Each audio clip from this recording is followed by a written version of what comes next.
பகவத்கீதை அத்தியாயம் 1. அர்ஜுன விசாத யோகம். ஸ்ரீ கிருஷ்ணார்ப்பணம். ஓம் நமோ பகவதே வாசுதேவாய. அனைவருக்கும் என் அன்பான வணக்கங்கள். வாழ்க்கையில் நாம் எத்தனை பெரிய பிரச்சனைகளை சந்தித்தாலும் சரியான பாதையை காட்டும் ஒரு ஞானம் நமக்கு கிடைத்தால் நம் வாழ்க்கையே மாறிவிடும். அப்படிப்பட்ட உயர்ந்த ஞானத்தை உலகிற்கு வழங்கிய புனித நூல்தான் ஸ்ரீமத் பகவத்கீதை. இன்று முதல் அந்த புனிதமான கீதையின் பயணத்தை நாம் தொடங்கப் போகிறோம். குரு சேஸ்திரம். காலம் பல ஆண்டுகள் பின்னோக்கி செல்கிறது. குரு வம்சத்தில் ஏற்பட்ட பிரச்சனைகள் இறுதியில் ஒரு மிகப்பெரிய போருக்கு வழிவகுத்தன. ஒருபுறம் பாண்டவர்களின் படை, மறுபுறம் கௌரவர்களின் படை. இரு படைகளும் குருஷேஸ்திர போர்க்களத்தில் போருக்கு தயாராக நின்றன. போர் தொடங்குவதற்கு முன் கௌரவர்களின் அரசரான திருதராஷ்டிரரின் மனதில் ஒரு கேள்வி எழுந்தது. திருதராஷ்டிரர் இந்த கேள்வியை சஞ்சயனிடம் கேட்டார். சஞ்சயனுக்கு தெய்வீக பார்வை கிடைத்திருந்தது. அதனால் போர்க்களத்தில் நடப்பதை அவர் தொலைவில் இருந்தபடியே காண முடிந்தது. சஞ்சயன் போர்க்களத்தில் நடந்த அனைத்தையும் திருதராஷ்டிரருக்கு விவரிக்கத் தொடங்கினார். அந்த நேரத்தில் அர்ஜுனன் கிருஷ்ணரிடம் ஒரு வேண்டுகோளை வைத்தான். கிருஷ்ணா, என் தேரை இரு படைகளுக்கும் நடுவில் கொண்டு சென்று நிறுத்துங்கள்.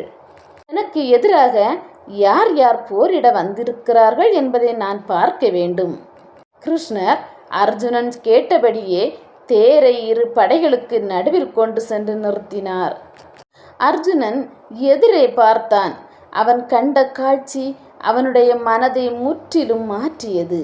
அங்கே அவனுடைய தாத்தா பீஷ்மர், அவனுடைய ஆசான் துரோணர், உறவினர்கள், நண்பர்கள், அன்புக்குரியவர்கள் அனைவரும் அவனுக்கு எதிரே நின்று கொண்டிருந்தார்கள்.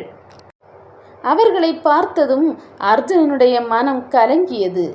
கிருஷ்ணா, இவர்களுடன் நான் எப்படி போரிட முடியும்? இவர்களை வென்று நான் பெறப்போகும் அரசாட்சியும் வெற்றியும் எனக்கு எதற்காக? என் சொந்த உறவினர்களுக்கு எதிராக நான் எப்படி ஆயுதம் எடுப்பேன்?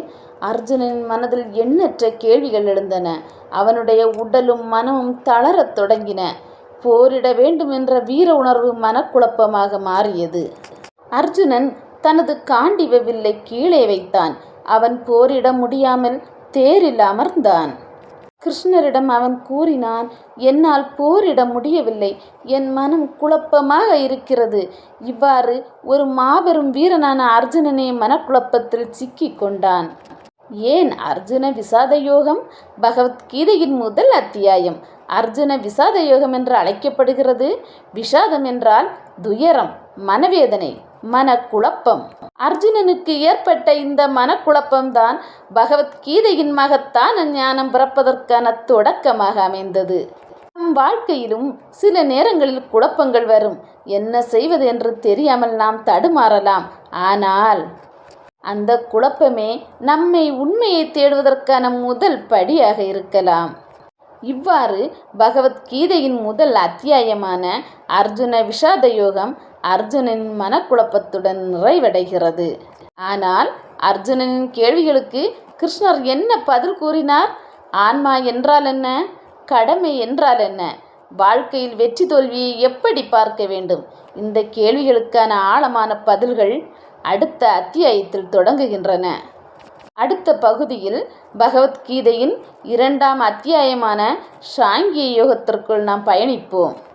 ஸ்ரீ கிருஷ்ணரின் அருள் நம் அனைவருக்கும் என்றும் கிடைக்கட்டும். ஓம் நமோ பகவதே வாசுதேவாய. நன்றி, வணக்கம். ஸ்ரீ கிருஷ்ணார்ப்பணம்.